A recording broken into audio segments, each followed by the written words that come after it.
Welcome to the Be Together Life in Care podcast, your hub for engaging insights, creative solutions, and interesting conversations about care and beyond. My name is Laurence. I'm the People Experience Manager for Berkley Care, but more importantly, I've got two wonderfully experienced and authentic members of the Berkley family with me today to help me decipher what's a myth and what's a fact when it comes to working in the care sector, but more specifically in a care home, but even more specifically in one of our luxury care homes at Berkley. The first person I'd like to introduce you all to is Rebecca Richards, who has worked in every possible care and ancillary role there is on planet Earth, but is currently our current Dementia Care Manager at our beautiful home in Worcester, Fernhill House. The second person I'd like to introduce you all to is Charlotte Goodwin, who's currently our Group Recruitment Co-ordinator, but is also someone who has a plethora of experience working in every position possible in care. So the name of the game today is we've got 7 true or false statements about working in care, which I've tactically sourced from 3 places, being Indeed, speaking to team members when I've been out and about in our homes, and the dark web. So let's get into it. Guys, what do you think? Old people are set in their ways, true or false? I think there is some truth in this. I think we're all set in our ways. We are all, I think we all enjoy routine and we all have our own preferences. It's what makes us who we are. I think some people are more set in their ways than others, and that's okay. I think often in our homes we can get some residents that come in and they settle really well and enjoy the experience of, a new beginning from the get-go, and then there are others that take slightly longer to settle. I think it often stems from, spending a lifetime doing things and making decisions for themselves, and then having go on. So it's not so it's not necessarily a bad thing that people are set in their ways if that's who they are. No, I think it's about making sure that we have really open communication and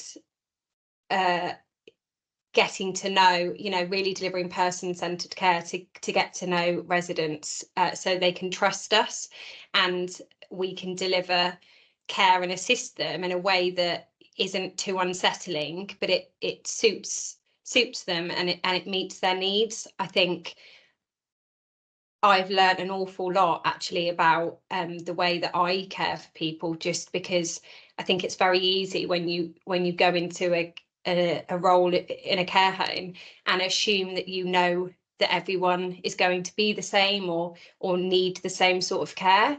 And it's those residents that have come in and are slightly different to the resident before them, and their routine's slightly different, that's really made me think and ask myself, are others really set in their ways, or is it me that maybe needs to alter the way that I care for people? So I don't think it should be seen as a negative. It's really eye-opening at times, and I think it's okay to be set in your ways. I agree.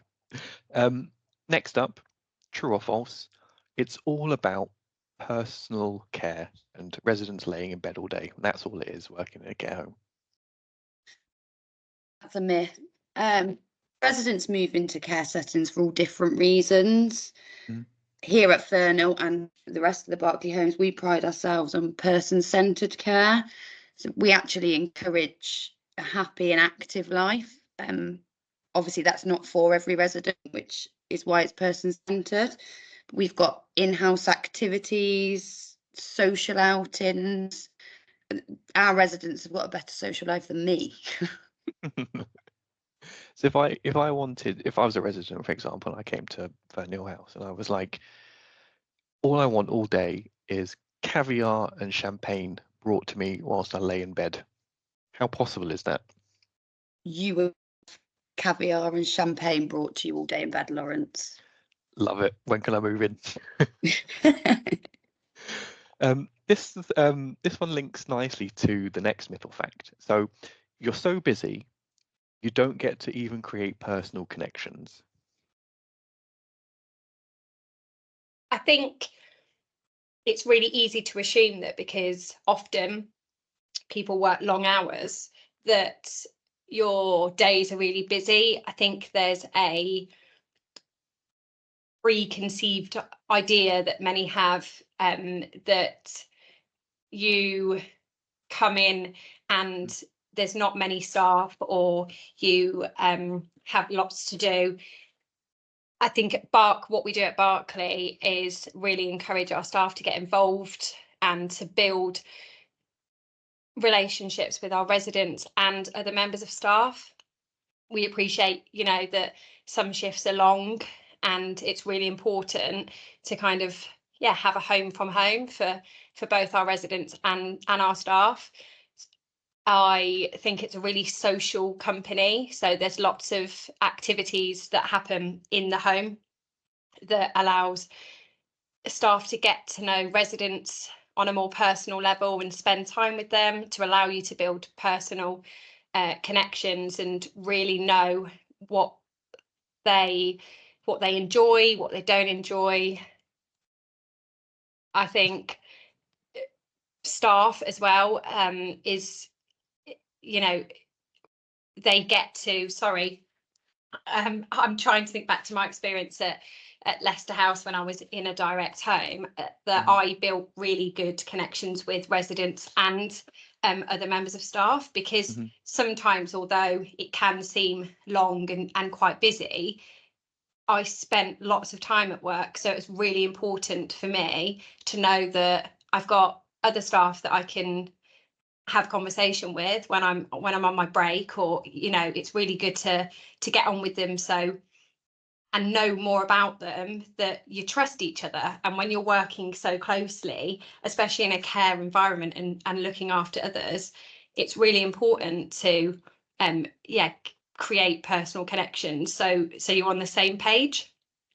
I think that's just as important for our residents too.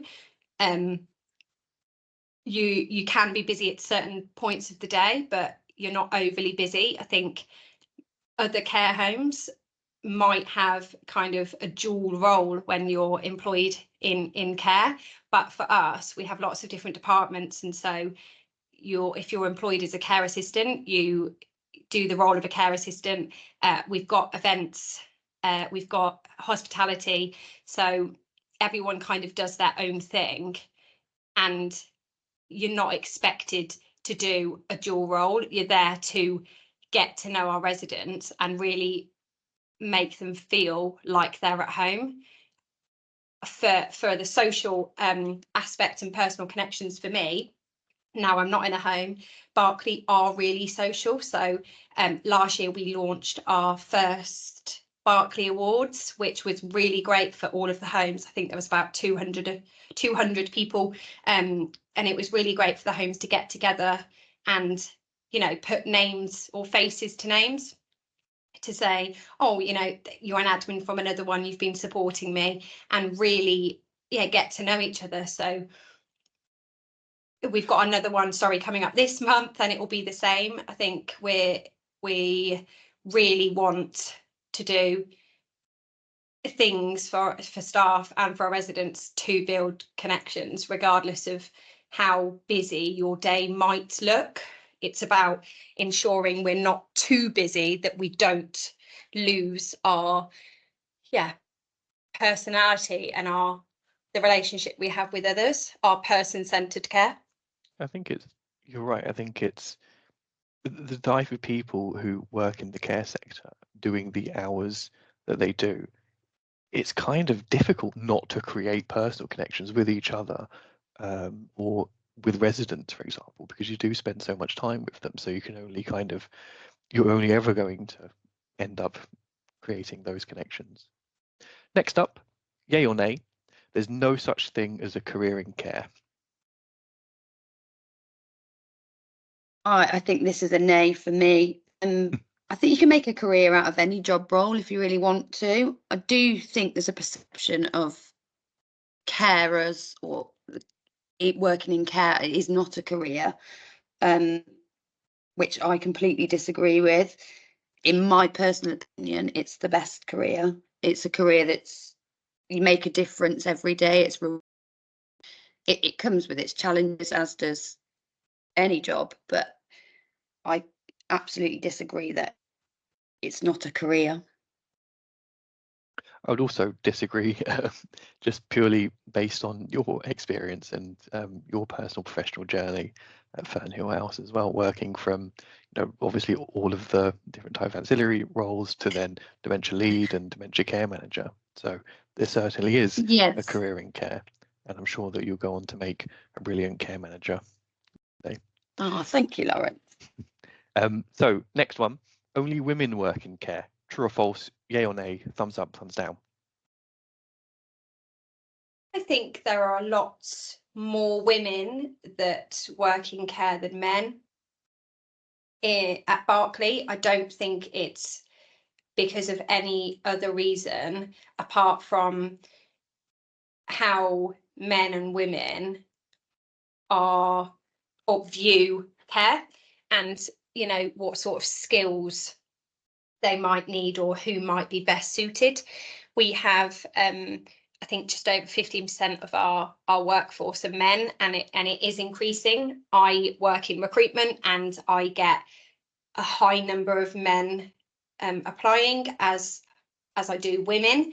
I think if you look at kind of how care has evolved over the years, I think men and women, men are more open to the prospect of working or building a career in care now than once was. I think we're really good as a society at promoting care, but kind of aiming it at women. I think I remember just when as I was growing up, seeing on the TV, all nurses used to be in the adverts, women, and carers.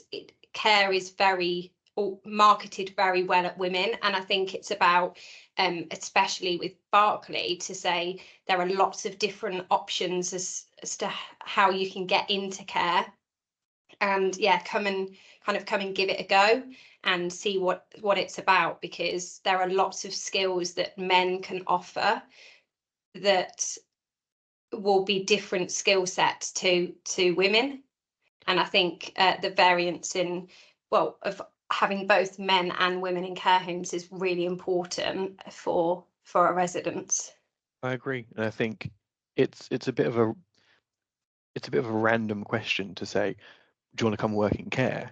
I mean, if you say yes, the next question is, well, what area of care would you like to work in? There's maintenance, there's events, there's the kitchen, there's hospitality, there's also care as well. Like it's not just one. You are a care assistant that does all of these things. It is quite diverse, and I'm sure that there'll be men who are attracted to other departments than just care, and I think it's important to note that care is not just care, if you know what I mean. And I think also the fact that that we're quite big on progression and really wanting people to come to us and build a career. I think men are I remember being at school and people saying, oh, if you go into like working in a nursery or care,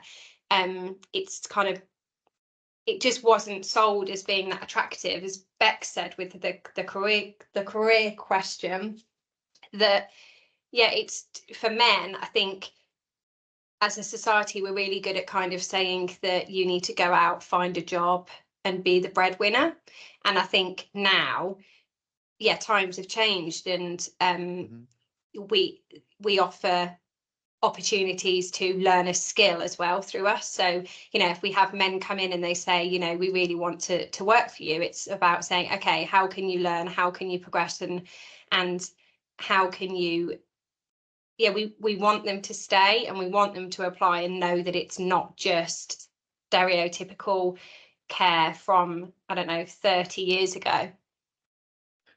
Well, I consider that well and truly myth busted. Next on the list, thumbs up, thumbs down. The hours you work are long and unsociable. That's me, isn't it? Sorry. Yes. I don't. The hours are long, but I don't consider them to be unsociable.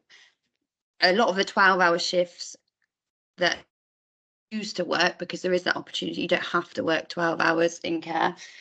A lot of people choose to work them because actually that gives them more time off, so that they have got a better social life. Yeah, I totally agree. And if you have, for example, you work 4 days on, then you have 3 days off. If you book 4 days of holiday, you've actually got like 12 days off work, right? That's quite, Yeah, exactly that. it's quite cool. Continuity And- for the residents as well. Yeah, and I think as well, like, you can assume that working 12-hour shifts can be unsociable at times, but it works often for a lot of people. I don't think there's another job really, or many jobs you can go into to say that you can be quite flexible with your hours.